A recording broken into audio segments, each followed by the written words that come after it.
안녕하세요. 보려중년입니다. 즐거운 구정 연휴 잘 보내셨죠? 지난해 발표한 12, 16 부동산 대책 이후 부동산 그 시장의 흐름이 좀 많이 바뀌었어요. 가격이 좀 무거운 9억 원대가 넘는 아파트들은 가격의 상승세는 주춤해졌지만 서울이라든지 수도권 비규제 지역의 아파트의 가격은 조금씩 오르기도 했는데요.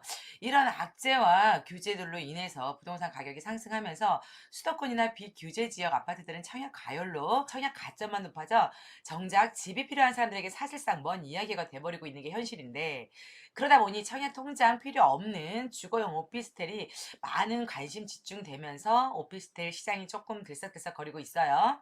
사실상 뭐 실거주 보고 계신 분들도 많지만 수익형으로 따박따박 월세 원하시는 분들도 요즘 금리 자체가 워낙 저금리다 보니까 은행에 돈 넣어놔 봤자 얼마 붙지도 않는 이자에 세금 제하고 나면 사실 마이너스 금리라는 말이 나올 정도로 좋지가 않아요. 그래서 오늘 구정 연휴 지나고 소개해드릴 영상은 교통과 입지를 감히 어떤 오피스텔도 따라올 수 없는 자리라고 자신 있게 먼저 얘기하면서 시작할 때는 집중하시고요.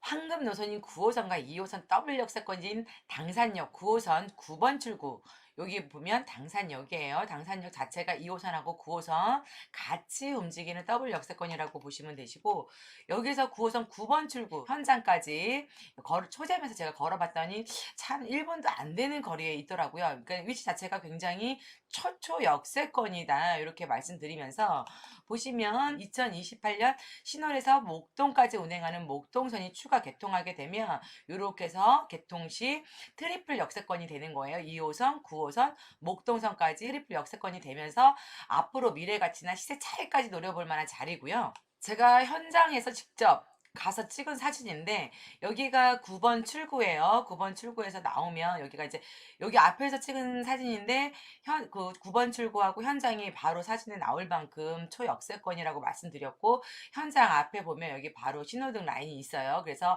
뭐 걸어서 바로 이제 건널목도 끼고 있는 라인이라 굉장히 좋은 자리라고 다시 한번 말씀드리고요. 보시면 길 건너편에서도 제가 다시 한번 찍어 봤는데, 여기 뭐 아까 건널목 말씀드렸고, 그리고 여기 9번 출구 말씀드렸고, 여기 보면은 버스 정류장이 있는데, 그냥 버스 정류장이 일반 버스만, 시내 버스만 쓰는 정류장이 아니라 외곽이라든지 광역, 뭐 일산, 파주 이쪽으로 가는 뭐 계속 교통망이라고 말씀드리면서 그런 것까지 같이 끼고 있는 지역이다. 그러니까 교통 입지는 최고라고 말씀드릴 수 있어요. 이런 자리 사실상 나오기 쉽지 않죠. 그것도 서울 메인 자리에 9호선 급행이라는 황금 노선을 끼고 있는 라인이면서, 여기 보시면은 국회의사당이라든지 한눈에 보이는 조망권까지 확보하고 있으면서, 그러면서 주변에 생활 인프라까지 풍부해요. 기본적으로 백화점부터 공원부터 여의도 금융권에 종사하는 수요자들까지 요런 것까지 다 충분하게 갖춘 지역이 사실상으로 어떻게 보면은 뭐 원스톱으로 모든 걸 다 갖추었다라고 할 만큼 일명 뭐 요런 자리는 투자 영순이다라고 말씀드리고 싶고요. 더 영상 보시면 주변에 뭐 배우 수요가 일단은 준비가 되어 있다라고 말씀을 드릴게요. 금융이라든지 뭐 외국계 기업, 고소득 연봉자들이 주변에 포진되어 있고, 대학교 뭐 학생들부터 시작해서 교직원 배우 수요까지 흡수할 수 있는 게 눈에 다 보여지는 현장이에요. 현장 여기에요. 그래서 기본적으로 배우 수요와 교통이라든지 다 갖춘 지역이다라고 말씀드리고, 아침에 왜 여기 이제 9호선 급행이 또 메리트가 있냐 하면, 9호선 라인 보면 국회의사당, 여의도, 그리고 강남까지 다이렉트로 움직일 수 있는 라인이기 때문에 10분 안에 충분히 출퇴근이 가능하기 때문에 아침에 1분 1초도 굉장히 아깝잖아요, 시간 자체가. 그래서 이보다 더 좋은 입지가 있을까? 제가 보기에도 사실 이런 입지는 다시 나오지 않을 것 같아요. 왜냐면은 서울 자체 워낙 땅 자체가 이미 건물들이 다 들어와서 형성되어 있기 때문에 이렇게 땅이 나와서 오피스텔이 들어가는 게 쉽지가 않거든요. 그래서 요렇게 이런 자리는 아까도 말씀드렸지만 투자 영순이다라고 말씀드리고요. 영상 더 볼게요. 전국의 인구수는 줄고는 있지만 1인 가구 비율은 지속적인 증가 추세에 있으면서, 특히나 영등포구 쪽 라인 같은 경우는 1인 가구 수가 계속해서 늘고 있는 상황이에요. 거기다가 앞으로의 개발 호재 짧게 플러스해서 말씀을 드리면, 위에서 얘기한 목동선, 신월에서 당산까지 가는 목동선 추가 시 트리플 역세권이 되면서 이쪽 라인 자체가 당산이라든지 영등포라든지 여기 지구 단위 계획 재정 비율 관리로서 개발 사업을 많은 지금 다양한 개발 사업을 통해서 천지개벽 수준으로 달라지고 있는 선화권이다. 다시 한번 말씀드릴 수 있고요. 그렇기 때문에 미래 가치, 아까 말씀드린 개발 호재, 짧게 플러스해서 말씀드린 거예요. 분양 조건이라든지 개요 한번 보실게요. 개요 보시면 대지 위치, 현장 위치가 서울시 당산동에 위치 자리 잡았고요. 아까 9번 출구에서 걸어서 1분도 안 되는 거리에 있으면서 오피스텔 206세대 들어갑니다. 여기 당산동 쪽 라인 자체가 오실 자체가 100세대 미만 오피스텔이 굉장히 많이 들어갔는데 206세대면 규모 자체가 작은 편이 아니에요. 뭐 여기가 신도시라든지 수도권 라인이 아니기 때문에 땅이 크게 넓게 빠진 지역이 없어요. 그래도 여기 신보관에 오셔서 보신 분들이 굉장히 뭐 건물 자체가 생각보다 작지 않다라고 말씀들을 많이 하시고, 보시면 타입 한번 말씀드릴게요. 타입은 A 타입부터 좀 다양하게 나와 있긴 한데 복중형 원룸이라고 보시면 되세요. 대부분 이제 복중형 원룸이 주력 평형대인데 약간의 이제 뭐 옛날에는 한 평, 두 평 이렇게 표기를 했지만 지금은 제곱미터를 표기하다 보니까 타입이 여러 가지로 나왔고, 보시면 여기 거의 비슷해요. 원룸이기 때문에 현관 열고 들어오면 여기 신발장이 있고 화장실과 세면대 샤워부스 있으면서 들어오면서 냉장고하고 세탁기, 쿡탑 이런 게 다 들어있으면서 계단 타고 올라가면 여기 복층이 따로 준비되어 있는데 대부분 원룸이라면 요것만 이렇게만 쓸 수 있게끔 형성이 구조가 이제 준비가 그렇게 돼 있죠, 설계가. 근데 여기는 복층 구조기 때문에 사용하는 세입자, 실거주자 입장에서는 이 정도의 서비스 면적이 더 플러스가 된다라고 말씀드리고요. 보시면 대부분 비슷해요. 복층형 원룸 구조. 그래서 약간씩 약간 미비하게 차이 나는 것 때문에 이렇게 타입이 바뀌면서 조금 다른 설계가 나온 건 요거 D타입이라고 말씀드리는데, D타입 같은 경우는 방이 이렇게 따로 준비가 되어 있어요. 그래서 1.5룸이다라고 말씀을 드리는데 여기 현관에서 들어오는 건 똑같아요. 여기 구조는 똑같고 이쪽에 슬라이드 문이 들어가면서 방으로 쓸 수 있는 공간이 또 한 번 확보가 되면서 계단 타고 올라가면 서비스 공간이 좀 추가적으로 들어있다. 그래서 D타입 같은 경우는 조금 더 넓은 사람들이 사용할 때 조금 더 선호하겠죠. 평면도 보실게요. 평면도 보시면 지하 1층에 뭐 전기실부터 기계실, 그 다음에 여기 그 전세대 보일러실이 들어갑니다. 전체 보일러실이 이쪽에 들어가요. 그렇기 때문에 사용하시는 분들 보일러실이 따로 들어가서 뭐 사용 공간이 좁아지거나 그렇진 않아요. 훨씬 더 넓게 이용하실 수 있고요. 층별로 말씀드리면 1층 보여드릴게요. 1층 같은 경우는 1층이 상가로 들어가요. 일반 상가가 5m에서 대부분 5.5m 층고 자체가 이렇게 들어가는데 저희 건물 같은 경우는 층고가 지금 여기가 8m로 들어가요. 층고가 좀 높게 들어가면서 1층에 생활 편의 시설이 들어가겠죠. 뭐 편의점이라든지 부동산이라든지 커피숍처럼 밖에다가 테라스처럼 테라스 상가처럼 이렇게 커피숍 야장을 깔 수 있게끔 자리가 마련되어 있고, 1층에 장애인 주차장 이렇게 들어갈 수 있게끔 장애인 주차장이 준비되어 있으면서 이쪽 라인은 기계식 주차장이에요. 그래서 이쪽에 차를 대기할 수 있게끔 저희 땅 자체가 이렇게 잘려졌어요. 이렇게 대기할 수 있는 차가 저희 땅에서 한 20대 정도 가능하시고, 주차 대수도 워낙 여유 있지만 뭐 이렇게 큰 차들도 확실히 들어갈 수 있다. 그리고 이제 2층부터 호실이 똑같이 이제 14층, 15층까지 올라가는 거고요. 옥탑층 보시면 옥상 정원이라든지 호실마다 그 냉난방기 시스템, 뭐 에어컨 들어가잖아요. 이게 에어컨 실외기가 이쪽으로 다 설치된다고 보시면 되고, 저희가 15층 건물이지만 그 층고 높이가 복층 층고가 한 4m 되고 1층 상가가 아까 8m라고 말씀드렸잖아요. 그래서 15층 높이지만 아파트 층고가 대부분 2.6m잖아요. 뭐 좀 낮은 거는 2.3m인데 그렇게 봤을 때 아파트 건물 높이 한 23층까지 나오지 않을까. 미터 자체가 여기가 한 70m 정도 나오더라고요. 그래서 일반 아파트 23층 높이까지 15층 건물이지만 일반 아파트 23층 높이까지 나온다. 제가 이렇게 말씀드려요. 실내 인테리어 한번 보실게요. 아까 타입 봤을 때 현관 입구에서 들어오면 앞쪽에 신발장이 있고 그 다음에 바로 건너편에 이렇게 화장실이 있었잖아요. 그래서 화장실 먼저 찍었는데 화장실 들어오게 되면 여기 변기 있고요. 그 다음에 여기 세면대 일체형 샤워기랑 일체형 세면대 있으면서 문이 있어요. 유리문이 준비되어 있기 때문에 물튀김 방지 가능하고요. 그리고 여기 문 자체가 슬라이드 도어예요. 화장실 문 자체를 슬라이드로 쓰는 데가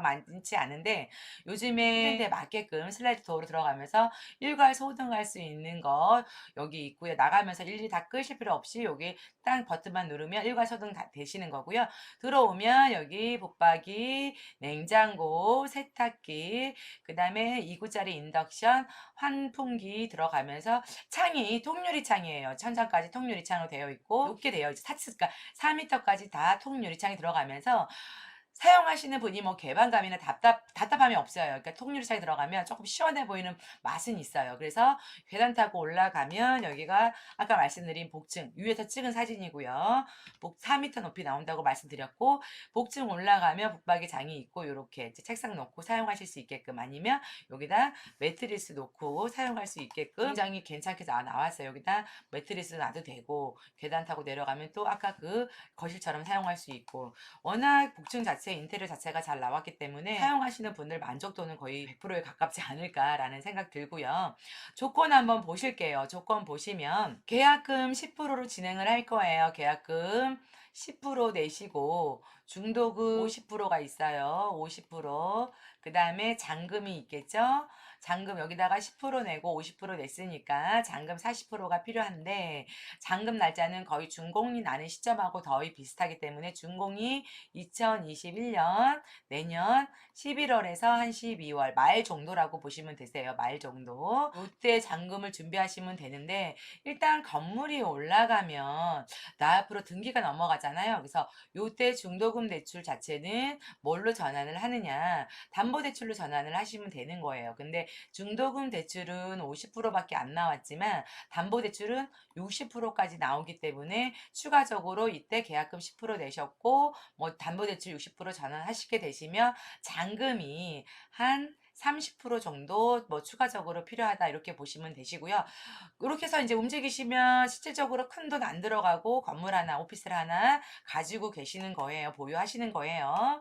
이렇듯 당산에 있는 리버브 한경 오피스텔이 복층이라고 말씀을 드렸는데 복층이면 뭔가 복층에 대한 메리트가 조금 있어야 사실적으로 소비자 입장에서 투자자 입장에서 말 그대로 조금 끌려야 되는데 어떤 메리트가 있는지 보시면 복층 타입은 사실 일반 원룸하고는 비슷하긴 하지만 사용할 수 있는 면적, 서비스 면적이 들어가기 때문에 그 세입자 입장에서 들어와서 실거주하는 사람 입장에서는 공간 자체가 좀 넓게 확보되기 때문에 임대료 자체가 조금 더 높게 형성이 돼요. 보시면 뭐 지역에 따라 약간 편차는 있지만 분명 월세 자체는 조금 더 많이 받을 수 있어요. 그러니까 지금은 내가 투자자고 지금은 내가 이 건물을 사는 사람 입장이지만 역으로 내가 아닌 누가 와서 내가 살더라도 마찬가지예요. 입장으로 바꿨을 때 내가 어디 가서 같은 뭐 25평 아파트를 사는데 얘네는 복층이라서 조금 더 넓네. 얘네는 더 넓게 넓은 서비스 공간, 뭐 발코니가 조금이라도 더 있다 그러면 당연히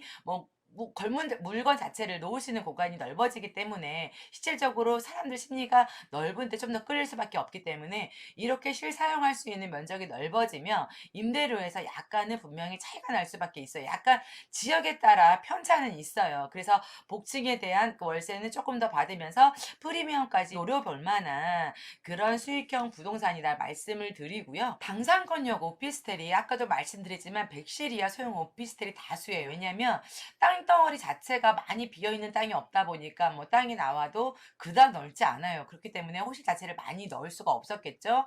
그리고 2015년 신규 공급 물량 자체가 거의 없어요. 그렇기 때문에 특화 설계단 복층에 대한 기대는 사실 그 이전에 분양한 노후된 오피스텔과 갈아타는 시점이 맞아 떨어지면서 저희 오피스텔 교통도 좋고 신규 물건이다 하면서 거주자 입장에서는 사실 조금 어떻게 보면 먼저 선점할 수 있는 우위선상에 올라가 있는 오피스텔이다. 그래서 기대가 조금 있는 물건이에요. 조금이 아니라 많죠. 기대가 굉장히 많은 오피스텔이다라고 보시면서 한 번쯤 여기에 노려볼 만한 한 번쯤 내가 여기서 실거주해보고 싶다라는 생각이 들 수밖에 없는 라인이다라고 제가 말씀드려요. 장황하게 이제 이렇게 영상으로 설명을 드렸지만 무조건 오피스텔은 입지예요. 뭐 내가 들어가서 살 수도 있지만 따박따박 월세 받고 이제 수익형 부동산으로 실질적으로 돌리려고 하시는 분들 굉장히 많으시거든요. 근데 이런 물건들 공실이 안 나야 좋은 거고 공실이 나지 않아야 나의 건물값이 올라가고 건물값이 올라가야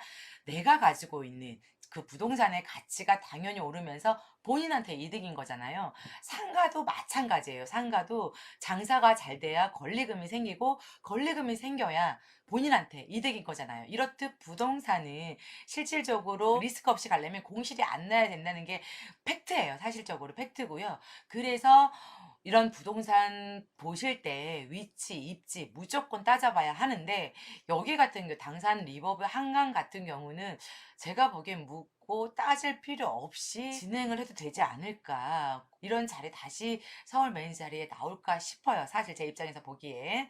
그래서 꼭 이런 기회 놓치지 마시고요. 구정 연휴 지나고 가격 정확하게 나오면서 선착순 진행을 한다고 하니 요게 이제 당산 한강 리버브에서 정말 궁금하고 알고 싶어 하시는 분들 밑에 번호로 연락 주시면 디테일한 상담 도와드릴 거고요.